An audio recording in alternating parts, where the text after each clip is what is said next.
Hello friends, welcome to यज्ञ investment academy. Good morning. आज की ताज़ा खबर में आपका स्वागत है। हमेशा की तरह पहले ग्लोबल न्यूज़, फिर कुछ इंडिया स्पेसिफिक न्यूज़ और कुछ स्टॉक स्पेसिफिक न्यूज़ के बारे में बात करेंगे। फर्स्ट फाइनेंशियल प्लान, ये कूपन कोड अभी भी चल रहा है ऑन अवर प्रीमियम प्लान। ठीक है, तो आपने अगर कभी फाइनेंशियल प्लान नहीं बनाया या you are a early earner, तो सिर्फ 100 रुपीज़ में you can make a financial plan on our website investindia.in।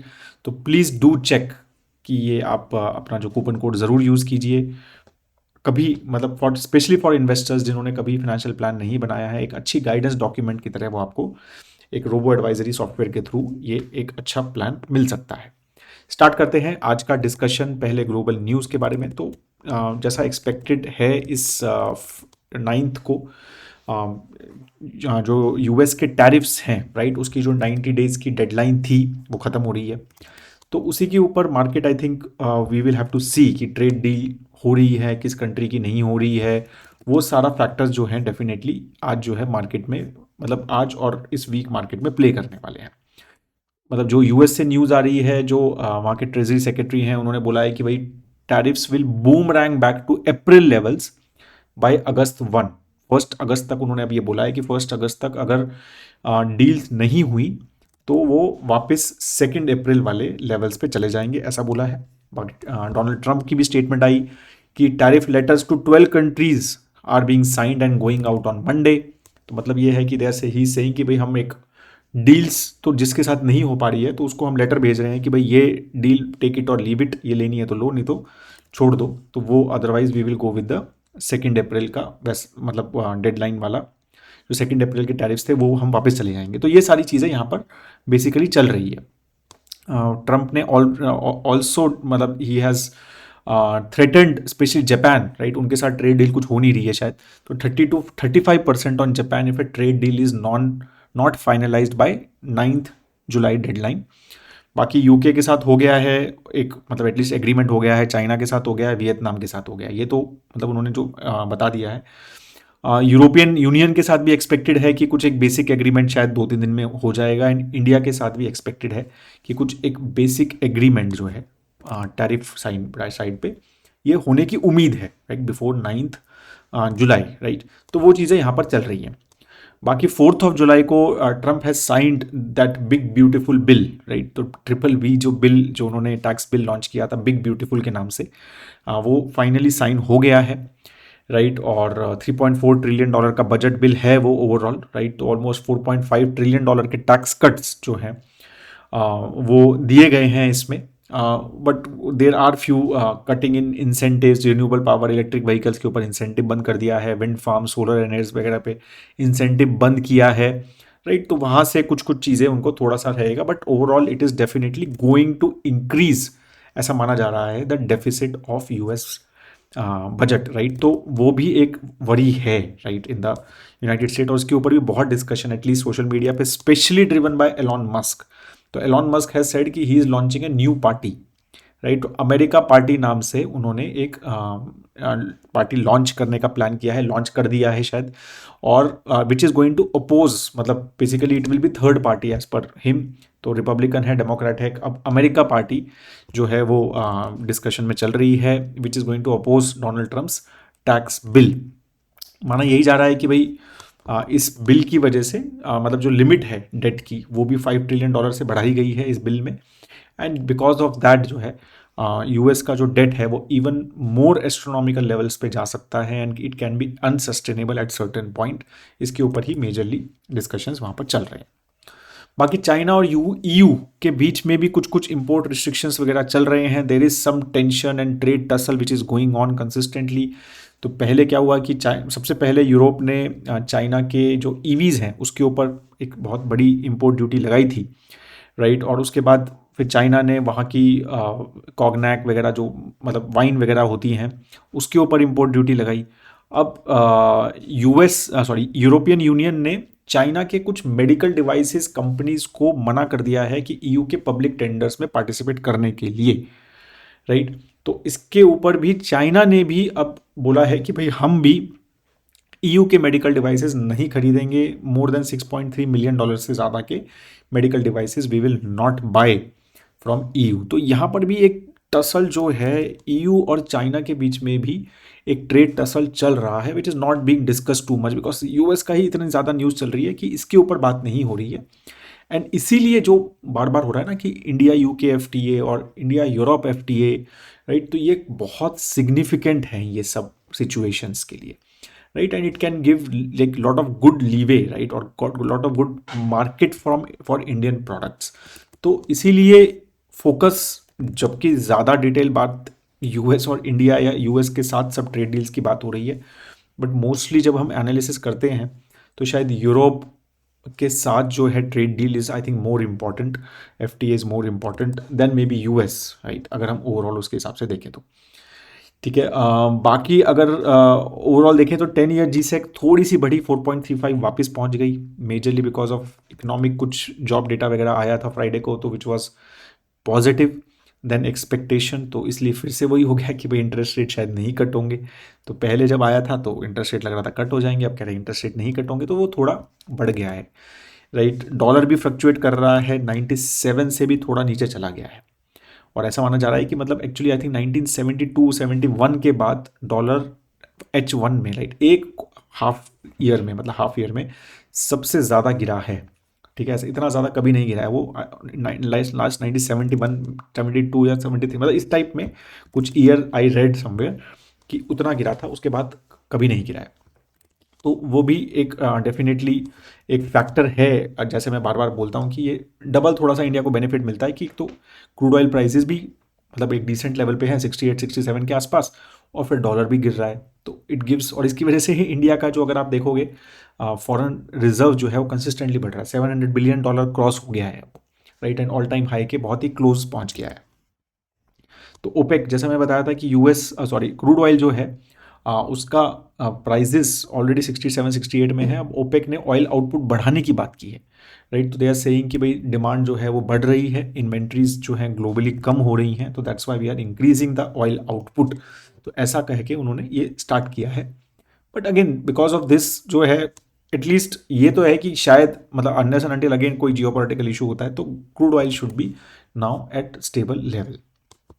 अब इंडिया स्पेसिफिक कुछ न्यूज़ के बारे में बात करें तो सबसे बड़ी न्यूज़ जो है वो जेन स्ट्रीट को लेके ही थी, which SEBI has basically put restriction right on Jane Street, which have been a high frequency trading firm. ठीक है, न्यूयॉर्क बेस्ड कंपनी है। उसके ऊपर as per SEBI interim order 4844 crore rupees का अनलॉफुल गेन्स को उन्होंने इम्पाउंड किया है यूएस ने, इंडिया ने, बेसिकली सेबी ने, और ऑलमोस्ट 105 पेज का एक डॉक्यूमेंट जो है उसके ऊपर डाला है। और इसमें यह भी माना जा रहा है कि और भी काफ़ी सारी जो HFTs मानी जाती है, हाई फ्रीक्वेंसी ट्रेडिंग फर्म्स मानी जाती हैं, जिन्होंने सेटअप शॉप किया है इंडिया में कुछ टाइम, कुछ मंथ्स में या ईयर्स में, उसके ऊपर भी स्क्रूटनी बढ़ सकती है। और इस वजह से ही काफ़ी सारे जो मतलब ट्रेडिंग रिलेटेड स्टॉक्स हैं, जैसे angel one, BSE, Nuvama, right, ये सब फ्राइडे को काफ़ी गिरे, और एक्सपेक्टेड है शायद आज भी थोड़े प्रेशर में रह सकते हैं, depending on how the things basically go forward. ठीक है, तो ये एक्सपेक्टेड है, राइट, अगर कुछ और भी रिव्यूज़ वगैरह या सेबी का कुछ और भी इसके ऊपर डीप डेटा या स्टेटमेंट आता है तो। इवन जीरोधा के नितिन कामत जी का भी इस पर स्टेटमेंट आया है कि ही सेड कि टाइटर कंट्रोल्स ऑन प्रॉप फर्म्स, इसका ये भी इम्पैक्ट हो सकता है कि थोड़ी ट्रेडिंग वॉल्यूम्स पे डेंट आ सकता है, और इसलिए ब्रोकर की प्रॉफिटेबिलिटी पे इम्पैक्ट हो सकता है। Reason because of that angel one और नुवामा जो है वो गिरा है, और नुवामा ये भी माना जा रहा है कि they were the broker of Jane Street as well in India, तो वो भी एक रीज़न नुवामा का ज़्यादा रहा है गिरने का। तो ये सारे फैक्टर्स हैं, तो which I think will be a factors at least in this sector. अगर हम ट्रेडिंग रिलेटेड सेक्टर देखेंगे तो ये एक फैक्टर जो है डेफिनेटली प्ले करने वाला है। म्यूचुअल फंड्स का डेटा आया 30 जून तक का, तो अब mutual fund as a industry has become a 72.1 trillion rupees, मतलब 72.1 लाख करोड़ रुपीज़ का एसेट अंडर मैनेजमेंट जो है डोमेस्टिक म्यूचुअल फंड्स का हो गया है। और ये अब अपटिक हुआ है मेजरली बिकॉज ऑफ इक्विटीज़ काफ़ी अच्छा किया है लास्ट एक महीने में। तो उसमें मतलब अगर हम पहले 2 क्वार्टर देखेंगे तो उससे पहले क्वार्टर, इस क्वार्टर में जून क्वार्टर में ये बढ़ा है, मेजरली 7% का ग्रोथ आया है। उससे पहले 2 क्वार्टर्स काफ़ी जो है ज़्यादा स्टैगनेंट ग्रोथ था मेजरली अगर हम बात करें तो। स्टॉक स्पेसिफिक न्यूज़ के बारे में बात करें तो नायका के कुछ अपडेट्स आए हैं। तो उन्होंने बोला है कि भी मिड 20s में हमारा रेवेन्यू ग्रोथ हुआ है, और मेजरली उन्होंने बोला है कि भाई हमारा एक फ्लैगशिप सेल था, but because of the Indo पाक बॉर्डर इश्यूज वो थोड़ा सा इतना अच्छा नहीं रहा, सॉफ्टवेयर सेंटीमेंट की वजह से हमारा वो सेल थोड़ा बहुत अच्छा नहीं रहा, एंड बिकॉज ऑफ दैट हम ज़्यादा एक्सपेक्ट कर रहे थे revenue growth, but mid 20s में ही हुआ है। So that has been update from them. Borosil renewable ने कहा है कि भाई finally they are winding up their German unit. तो आई थिंक वो बहुत अच्छा उनका एक्विजिशन रहा ही नहीं, यूरोपियन एक्विजिशन जो उन्होंने किया, right, and they are going to focus on Indian solar glass only. They are saying कि वहाँ पर ही बहुत ज़्यादा अच्छा ग्रोथ एक्सपेक्टेड है, and they are focus going to focus on that only.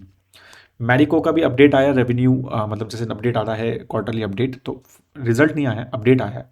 तो अपडेट में उन्होंने कहा है कि भाई लो 20s में year on year revenue growth Q1 में बोला है, which is very good, right. और इंडिया वॉल्यूम्स के बारे में बात करें तो Q on Q भी उन्होंने कहा है कि भाई मल्टी ईयर हाई पहुंचेगा, और वॉल्यूम ग्रोथ 7% हो सकता है, राइट।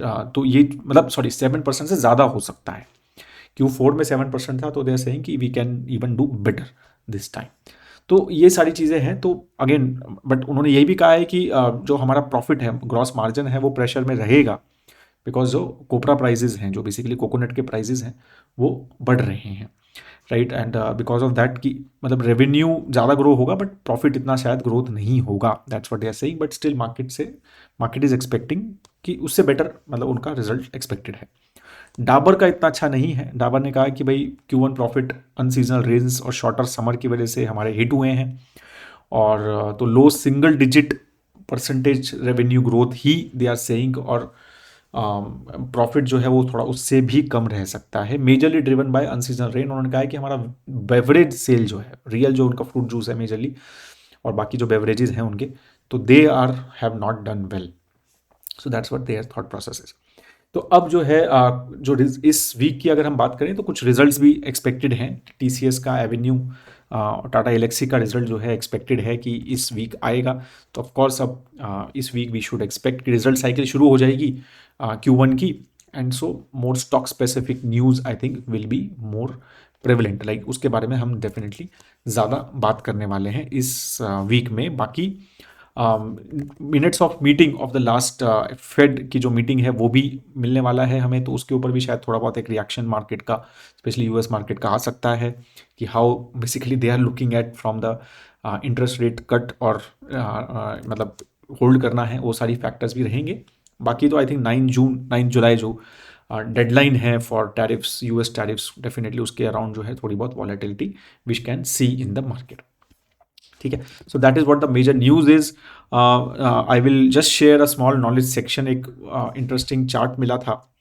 सो जैसे गोल्ड, काफ़ी बार डिस्कशन होता है ना कि गोल्ड क्यों बढ़ रहा है, और गोल्ड क्या है, आपको क्या लगता है गोल्ड वाइज। तो ये एक काफ़ी इंटरेस्टिंग चार्ट है कि why gold is increasing and why it may sustain मतलब some growth in the future as well, क्योंकि रिजर्व्स में गोल्ड जो है वो बहुत ही कंसिस्टेंट बाइंग हो रही है।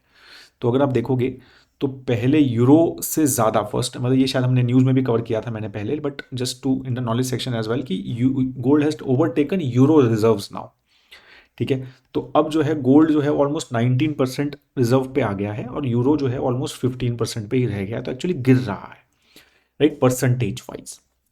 और यूएसडी भी अगर आप परसेंटेज वाइज देखोगे ना, तो 2018 में इट पीक, तो ऑलमोस्ट 51-52% के आसपास रिजर्व्स थे यूएसडी में, तो वो अब 43-44 पे आ गया है। तो कंसिस्टेंटली जो गोल्ड है वो एक फोकस में है, स्पेशली इमर्जिंग मार्केट्स में।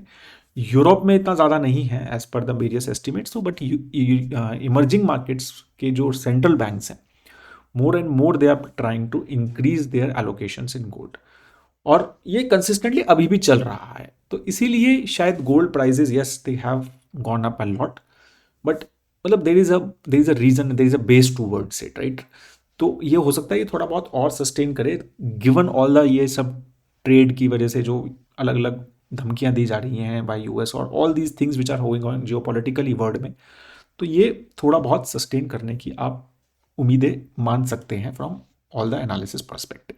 ठीक है, so that is all I have on the news today. I hope that आपको वीडियो अच्छा लगा, आपको नॉलेज सेक्शन अच्छा लगा तो प्लीज़ लाइक ज़रूर कीजिए वीडियो को, and if you guys can share with your friends and families and on your social media channels, that would be very very helpful. Thank you so much guys for your time. Have a great Monday ahead and a week ahead. Jai Hind.